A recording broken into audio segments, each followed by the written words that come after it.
राहुल गांधी की छीनी सांसद की कुर्सी तो कांग्रेस पड़ी मोदी के पीछे। क्या मोदी की भी सदस्यता पर खतरा?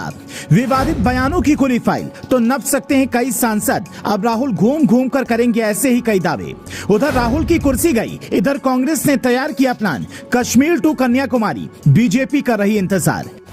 4 दिन पहले ममता बनर्जी ने एक बयान दिया जिसमें उन्होंने कहा कि बीजेपी राहुल गांधी को हीरो बनाने की कोशिश कर रही है। यह बयान भले ही कांग्रेस को चुभा, लेकिन 4 दिन बाद राहुल पर जो कार्रवाई हुई उससे कई राजनीतिक पंडित यही कयास लगा रहे हैं। ये लेटर देखिए, इसमें लिखा है कि केरल के वायनाड से सांसद राहुल गांधी की संसद सदस्यता रद्द की जाती है। उधर लोकसभा से ये लेटर जारी हुआ, इधर कांग्रेस ये प्लान बताने लगी कि चुनाव में इसे कैसे भुनाना है। हम कांग्रेस का कश्मीर टू कन्याकुमारी वाला प्लान बताएं, उससे पहले कांग्रेस नेता रेणुका चौधरी का प्लान सुनिए। रेणुका चौधरी ट्वीट कर लिखती हैं, 5 साल पहले पीएम मोदी ने संसद में मुझे शूर्पणखा कहा। अब मैं इस मामले को अदालत में ले जाऊंगी और मानहानि का केस करूंगी, फिर देखती हूं अदालत कितनी जल्दी फैसला सुनाती है।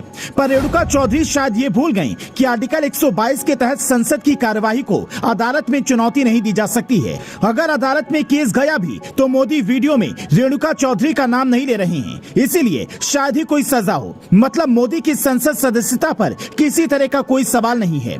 हिंदुस्तान के इतिहास में अब तक 5 बार ऐसा हुआ है जब किसी सांसद की सदस्यता छीनी गई है। साल 1977 में मोरारजी देसाई इंदिरा गांधी के खिलाफ संसद सदस्यता छीनने का प्रस्ताव लेकर पहुंच गए थे, जिस पर 1 हफ्ते बहस चली। विशेषाधिकार समिति ने जांच की, उसके बाद इंदिरा की सांसदी छीनी गई थी और उसके बाद इंदिरा ने ऐसा सियासी कमबैक किया कि उसे देखकर बड़े बड़े राजनीतिक पंडित भी हैरान रह गए। अब कांग्रेस का प्लान भी कुछ ऐसा ही है। राहुल गांधी दूसरे चरण की भारत जोड़ो यात्रा शुरू करने का प्लान बना रहे हैं। कश्मीर से कन्याकुमारी तक कांग्रेस ये बताएगी कि राहुल के साथ गलत हुआ। 2 साल पहले का बयान, उसमें सजा, फिर तुरंत सांसदी जाने पर सवाल। ये प्रचार होगा कि मोदी राज में विपक्ष की आवाज दबाने की कोशिश की जा रही है। पर जो वोटर्स राहुल के इस बयान से नाराज होंगे उन्हें समझाना मुश्किल होगा।